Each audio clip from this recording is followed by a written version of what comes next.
poder de Dios, a voz del Espíritu Santo, haber llegado a este día. Mucha gente está de vacaciones, algunos tienen la oportunidad de llegar, gracias por haber llegado, y otros que seguramente nos verán en forma remota. También gracias por tomar su tiempo y estar aprendiendo más acerca de la palabra de Dios. Quiero que me ayuden a buscar, por favor, el Evangelio de Juan, el capítulo 20. ¿Sí? Evangelio de Juan, capítulo 20. En forma regular nosotros observamos en la televisión, en los sistemas de cable, en redes sociales, en diferentes formas, documentales que hablan acerca de arqueólogos que encuentran tumbas, donde cada día se asombran en muchas ocasiones de la gran preservación que tienen esas tumbas, ¿no? Donde encuentran objetos, incluso hay lugares donde enterraban a los personajes importantes, dependiendo de su importancia, hasta con sirvientes, animales, y ponían de todo adentro, ¿no? Y muchas ocasiones nos asombramos precisamente de lo que se encuentra adentro. Pero nosotros como creyentes, como cristianos, nos asombramos de lo que no se encuentra dentro. Porque lo que nosotros sabemos es que la tumba del Señor está completamente vacía. Mientras el hombre, la ciencia se asombra de lo bien preservados que están los cadáveres, las cosas. Nosotros recordamos que el día que el Señor resucitó, cuando llegaron los discípulos, cuando llegaron corriendo a ver qué había pasado, esa tumba estaba vacía. Y contrario a lo que se esperaba, considerando el entorno y las situaciones, que es lo que vamos a estudiar nosotros en esta mañana, lo único que había en ese lugar eran unos lienzos. Lo único que había en ese lugar eran telas. Unas de ellas forma como de capullo, perfectamente bien acomodada, y otro, lo que era el lienzo que cubría la cara del Señor, perfectamente doblada y acomodada a un costado. Y esos lienzos nos enseñan un lenguaje de amor, nos enseñan exactamente la importancia de tener muy pendiente lo que pasó y lo que no pasó en ese lugar, porque ahí está basada nuestra fe. Ahí es donde precisamente nosotros basamos toda nuestra confianza en el Señor, sabiendo que el Señor resucitó, sabiendo que el Señor ese día nos mostró su victoria precisamente sobre la muerte. Hay muchísimos aspectos que pudiéramos estudiar acerca de la resurrección. La Biblia es rica, tanto en profecías, hablando de eventos previos, profetas que hablaron de lo que pasaría y de lo que sucedería, como la descripción detallada que se hace en los evangelios, van las referencias que se hacen en las diferentes cartas posteriores acerca de ese gran evento. ¿Por qué? Porque todo va alrededor de eso. Si nosotros quitamos la parte de la resurrección, no tendríamos absolutamente nada. Tendríamos una religión vacía, hueca, pensando en algo o en alguien. Nuestra fe está basada precisamente en esa tumba vacía. Y hoy vamos a estudiar acerca de la enseñanza de lo que esos lienzos que estaban ahí nos pueden enseñar. Lo primero que nosotros podemos apreciar en esos lienzos es que tenían un mensaje 100% específico. Había algo particular que estaban enseñando esa presencia de esos lienzos en ese lugar. Ayúdame a buscar Juan capítulo 20, versículo 5, si fueras tan amable. Juan capítulo 20, versículo 5. Y bajándose a mirar, vio los lienzos puestos allí, pero no entró. Luego llegó Simón Pedro tras él y entró en el sepulcro y vio los lienzos puestos allí. Y el sudario que había estado sobre la cabeza de Jesús, no puesto con los lienzos, sino enrollado en un lugar aparte.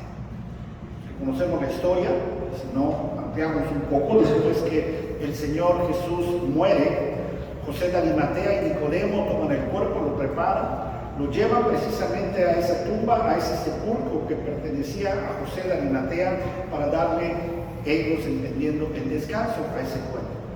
Después que ponen el cuerpo en ese lugar, los religiosos judíos, pensando y sospechando de que posiblemente los discípulos o los seguidores de Jesús podían quizá robar el cuerpo, sabiendo y entendiendo lo que él había dicho, el Señor Jesús previamente, piden una guardia romana, y no solamente eso, sino la puerta es sellada, la puerta, le ponen una gran piedra para evitar que pudiera suceder algún robo en algún momento. Por supuesto, la Biblia nos menciona que precisamente ese día, a principios de ese día, de ese tercer día, empiezan a pasar cosas un poco extrañas, algo que no necesariamente era lo más normal. Mateo capítulo 28, si fueras tan amable. Mateo capítulo 28, si me ayudas a buscar, no me pierdas Juan, vamos a regresar a ese pasaje que vamos a estar estudiando. Mateo capítulo 28, en el versículo 1, dice la palabra de Dios: pasado el día del reposo, al amanecer del primer día de la semana, vinieron María Magdalena y la otra María a ver el sepulcro. Y hubo un gran terremoto, porque un ángel del Señor descendiendo del cielo y llegando removió la piedra y se sentó sobre ella. Su aspecto era como un relámpago y su vestido blanco como la nieve. Y de miedo de él los guardas temblaron y se quedaron como muertos. Mientras los discípulos estaban completamente guardaditos por todo lo que había pasado días previos, Dios llevó a cabo un evento extraordinario que es narrado precisamente en esa porción de las Escrituras. Llega María y encuentra la tumba de esa forma, sale corriendo para dar precisamente la noticia. Como consecuencia regresan ellos, los discípulos van corriendo a ver qué había pasado, qué estaba sucediendo. Yo me imagino que a lo mejor estaban pensando: no, ya sabes cómo es María, seguramente se equivocó de tumba, no puede haber pasado eso. No puede ser que haya sucedido de esta manera. Algo tiene que haber pasado. Y ellos llegan precisamente por eso. Y cuando entran, lo que narra el pasaje de Juan que vimos hace un momento, bajándose a mirar, dice: vieron los lienzos puestos allí. Pero todo estaba en orden, hermanos. Ese lugar estaba perfectamente ordenado. El sudario no estaba aventado, estaba perfectamente, dice la palabra de Dios, enrollado, acomodado, dobladito, bien puesto. Los lienzos estaban bien acomodados, como en forma de capullo. Era imposible que así sucediera.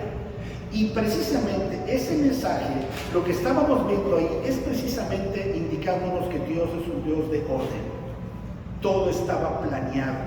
No había sido algo espontáneo, no había sido algo de forma tal como que algo fuera pasado en forma de desorden, sino incluso la forma en que estaban asentadas y acomodadas esas telas daban un mensaje específico diciendo: todo está bajo control, todo está pasando en la forma en que Dios quería que pasase. Mateo capítulo 28, por favor, nuevamente, pero ahora en el versículo 11, vemos de que a consecuencia de esto, los líderes judíos empiezan a querer dar una versión completamente diferente. Mateo capítulo 28, versículo 11.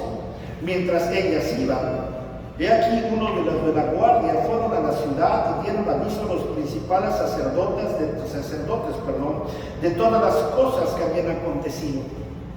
Y reunidos con los ancianos, habido consejo, dieron mucho dinero a los soldados, diciendo: decid vosotros, sus discípulos vinieron de noche y lo hurtaron, estando nosotros dormidos. Y si esto lo oyera el gobernador, nosotros le persuadiremos y os pondremos a salvo. Y ellos, tomando el dinero, hicieron como se les había instruido. Este dicho se ha divulgado entre los judíos hasta el día de hoy. Sin embargo, nos podemos analizar un poco las cosas.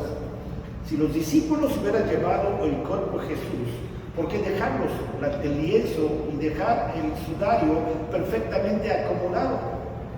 Al entrar a robar algo, pues difícilmente como que te vas a poner a acomodar las cosas, ¿verdad? Están los soldados romanos, ya se abrió la puerta, imagínate la escena, entran corriendo. Recuerda el contexto, ellos estaban muertos de miedo por lo que había sucedido. Si hubieran llegado a robar el cuerpo, no hubieran llegado con toda la calma, hubieran llegado muertos de miedo porque a lo mejor iban a ser descubiertos. Así que esa parte es completamente ilógica. Si la versión fuera de que fueron ladrones de tumbas, Peor es el caso porque hubieran tratado de llevarse absolutamente todo o no llevarse nada, porque simplemente no había nada más que llevarse, únicamente el cuerpo. Y al mismo tiempo, si los líderes judíos hubieran hecho precisamente esta situación, la verdad, hermanos, les hubiera quedado más conveniente llevarse todo y decir que habían robado el cuerpo y se habían llevado todo, porque al haber dejado los lienzos estaban dejando testigos. Así que de ninguna de las tres formas era posible. Tenía que haber sucedido algo completamente extraordinario. Tenía que ser un mensaje en el cual indicar que Cristo no estaba en la tumba porque algo extraordinario había precisamente sucedido. Y el mensaje era muy claro, era muy específico. Al entrar los discípulos a ese lugar, encontraron un lugar vacío, ordenado y un lugar en paz. Como precisamente el Señor decía en Juan capítulo 14, sale en este momento a tu pantalla, Jesús decía, la paz os dejo, mi paz os doy. Y tenía que ser un lugar de paz. Hablando precisamente, no se turbe, dice el pasaje, yo no la doy como el mundo la da, no se turbe vuestro corazón, ni tengan miedo. Llegar los discípulos no podían encontrar un lugar de desorden. Tenían que llegar ellos a un lugar donde el mensaje fuera específico, un lugar ordenado, un lugar bien puesto. Obviamente iban a quedar asombrados. Pero qué diferente hubiera sido que ellos hubieran llegado y hubieran encontrado todo tirado o todo vacío. Hubieran pensado, entraron y robaron, o entraron y pasó algo, pero no sabían con ese mensaje de que todo estaba ordenado, es que todo había pasado de una forma completamente extraordinaria. Estos lienzos también nos dan un mensaje de alcance. Juan capítulo 20, si fueras tan amable, regresar al versículo 5, dice, y bajándose a mirar, vio los lienzos puestos allí, pero no entró. Hermanos,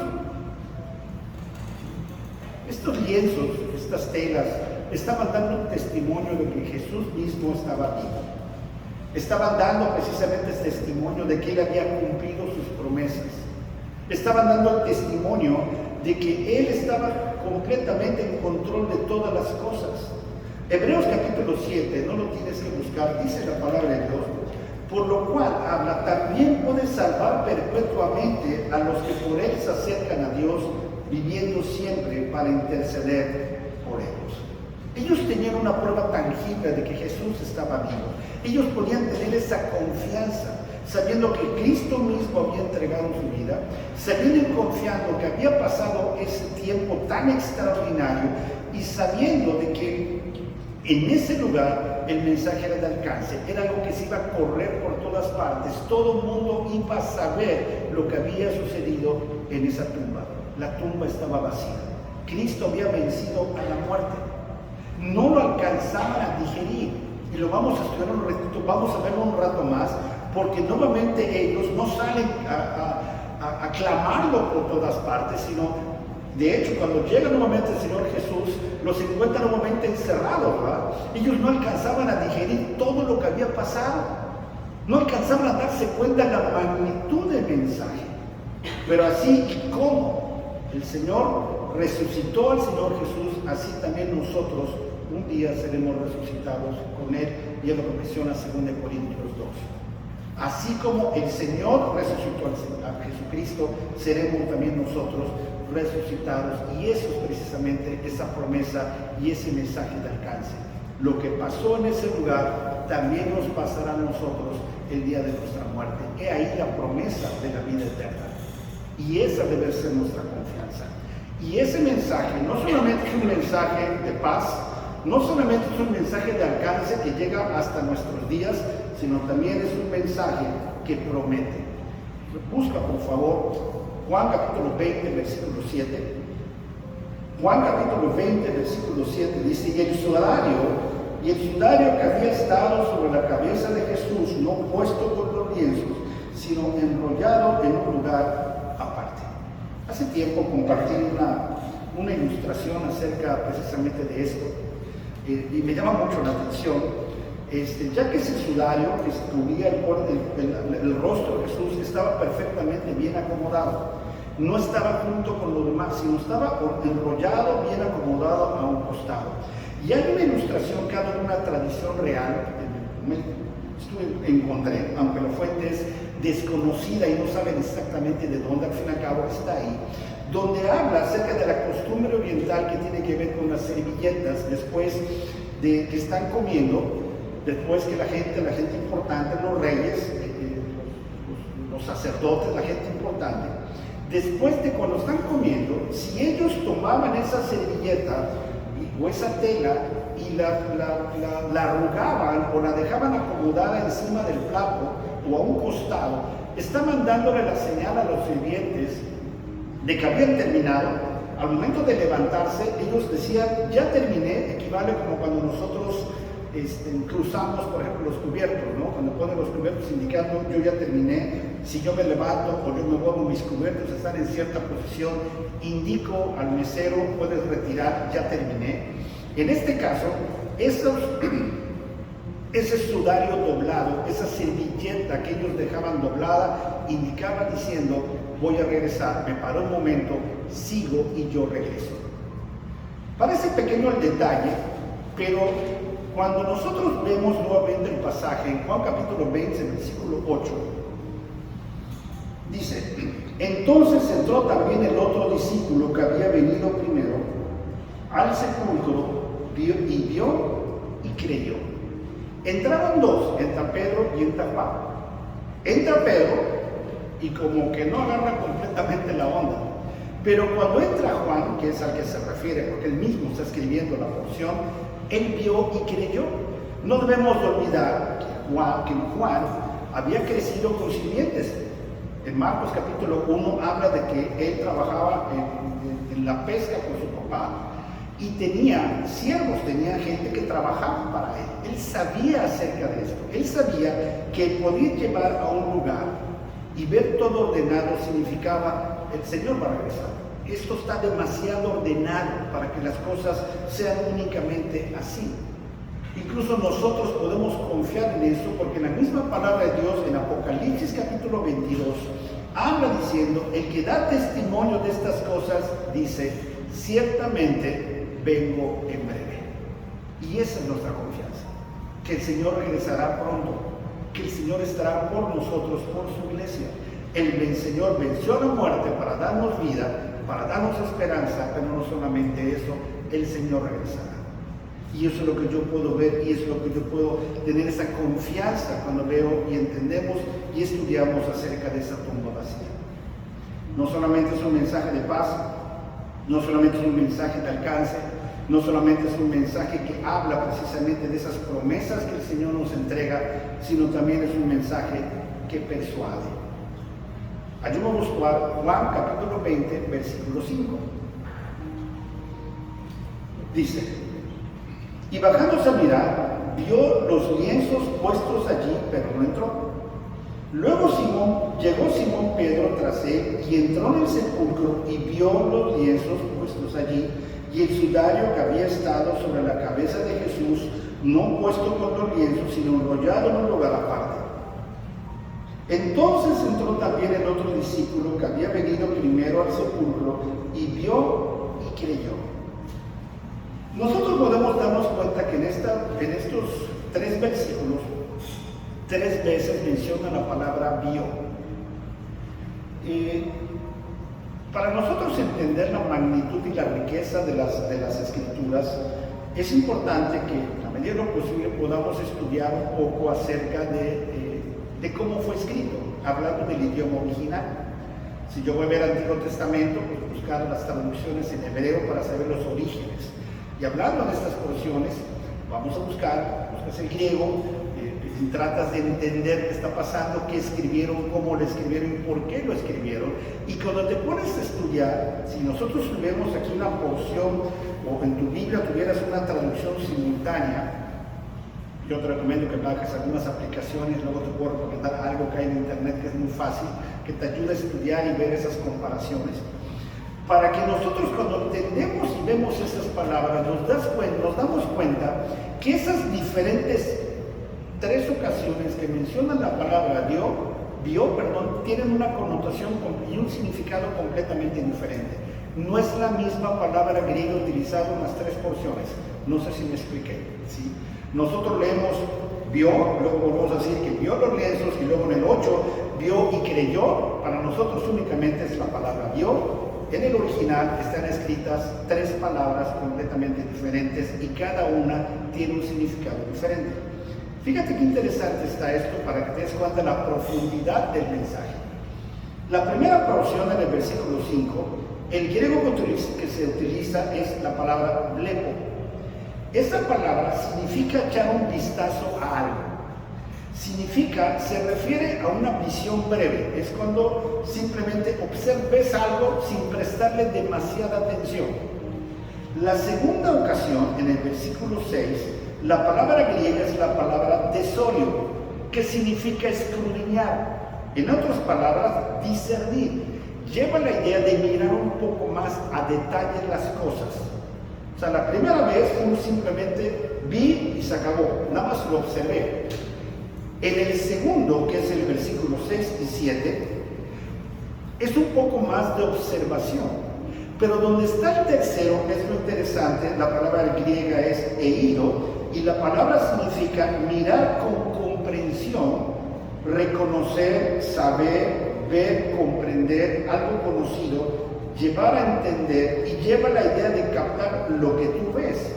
En otras palabras, Juan, la primera vez observa, la segunda vez que entra Pedro como que ve más a detalle, pero no a profundidad, y el que analiza es Juan, y ese análisis, ese ver las cosas, lleva una consecuencia.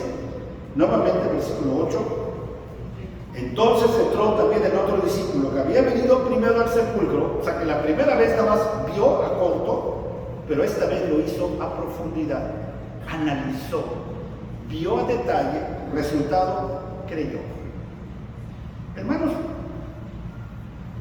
si un pecador ve la tumba vacía, podrá pensar mil cosas por las cuales esto no es posible que sea verdad. Después de todo, cuando los hombres mueren, podrá explicar, pues pasan muchas cosas. Al final, hermano, nosotros podemos ver en muchas porciones de las Escrituras, en la historia, que esos hombres estaban perfectamente envueltos, incluso en la palabra de Dios, cuando nosotros vemos la resurrección de Lázaro. ¿Te acuerdas cuando el Señor da la orden que salga? ¿Salió solo o salió con los lienzos? Salió con los lienzos. Llegó al extremo de que Jesús dio la orden de que dice desatarle, porque él estaba completamente envuelto, Lázaro envuelto en los lienzos. En cambio, en la tumba de Jesucristo, los lienzos estaban perfectamente ordenados. Allí pasó una resurrección. Pasan varias cosas, hermanos. Los judíos siguen creyendo de que eso es mentira. Los escépticos siguen creyendo que son simplemente figuras, son simplemente tradiciones, son cosas que al final no es posible que esto sea de esa manera. Son leyendas o cosas que al final no le dan la importancia. Pero estos lienzos, por último, nos hablan de un mensaje personal, algo dirigido precisamente a nosotros. Cada una de las personas que escuchan y conocen este mensaje, cada una de las personas que leen, cada una de las personas que han visto alguna escena en alguna película, ya sean las personas que no creen en nada o las personas que sí creen algo o que conocen algo, al final son enfrentados a algo. Esta tumba vacía te lleva a tomar decisiones. Para Juan representó una decisión instantánea. El pasaje dice que llegó, vio y creyó. Para Pedro, la verdad le dio un poquito más de trabajo, ¿no? Él vio y como que no alcanzó a creer, porque no dice que creyó. Si fuera así, la palabra lo mencionaría, pero no lo dice de esa manera. María Magdalena estaba tan dolida por lo que había pasado, ofuscada por su dolor, que cuando llega no entiende, sino sale corriendo pensando habían robado al Señor, no está en la tumba. Y nosotros sabemos las historias donde ella después tiene un encuentro personal y ni aún así reconoce al Señor.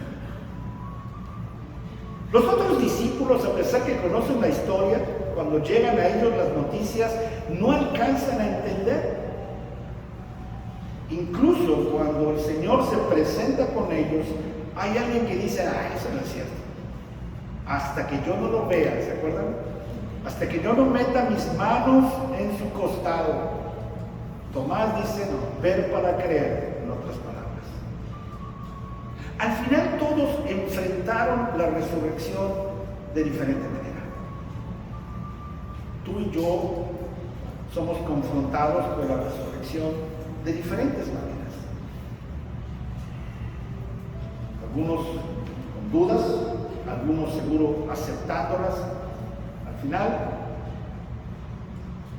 este mensaje de la resurrección de Cristo, cada vez que se predica, cada vez que se menciona, presenta dos opciones: o la aceptas y la crees como una verdad absoluta de que el Señor resucitó, porque la simple duda de que pudo haber sido diferente equivale a un rechazo. Todos ellos, al final, los discípulos aceptaron esa resurrección. Todos ellos, al paso de la historia, a excepción de Juan, todos ellos murieron defendiendo esa verdad y fueron martirizados. Juan no muere martirizado, pero todos los demás discípulos mueren en forma violenta. Un poco difícil de creer que estos hombres hubieran muerto por una mentira, ¿verdad? Hubieran muerto por algo que era una leyenda. Obviamente murieron defendiendo algo que estaban plenamente seguros de que era cierto. Y entregaron su vida por él, con ese pleno convencimiento. Todos ellos aceptaron y vivieron conforme a ese mensaje de la resurrección. La pregunta para nosotros es, ¿y tú cómo vas a vivir la resurrección de Cristo? ¿Has aceptado el hecho de que el Señor ha resucitado y venció a la muerte? Y que eso nos pone en una condición completamente diferente. Eso es lo que tiene que inundar nuestro corazón. Y yo respeto muchas creencias, pero se me hace difícil.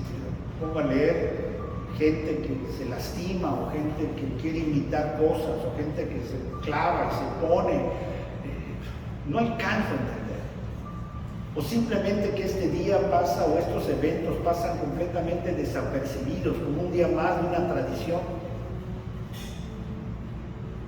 Hermanos, en ningún otro momento en la historia simples pedazos de tela representaron tantas cosas.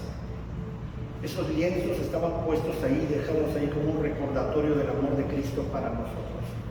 Todo en orden, Dios está en control, con un mensaje perfecto, acomodado porque Él va a regresar por su pueblo, va a regresar por su iglesia, para ser confrontados nosotros en el sentido de creer o no creer.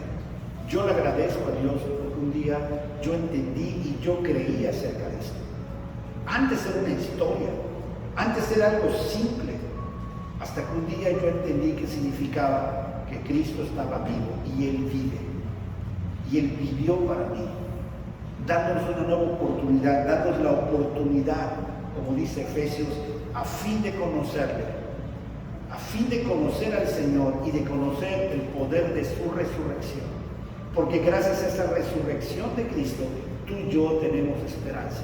Gracias a esa resurrección de Cristo, nuestro corazón duro de piedra será transformado.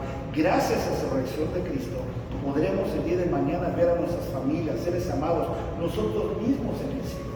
Gracias a eso, gracias a ese maravilloso evento, es que nosotros celebramos hoy precisamente este día tan especial, este recordatorio que estamos teniendo hoy acerca de esa victoria del Señor en la cruz, que me da precisamente a mí la esperanza de la victoria que yo tendré el día de mañana. ¿Cómo estás enfrentando tú el tiempo de la resurrección?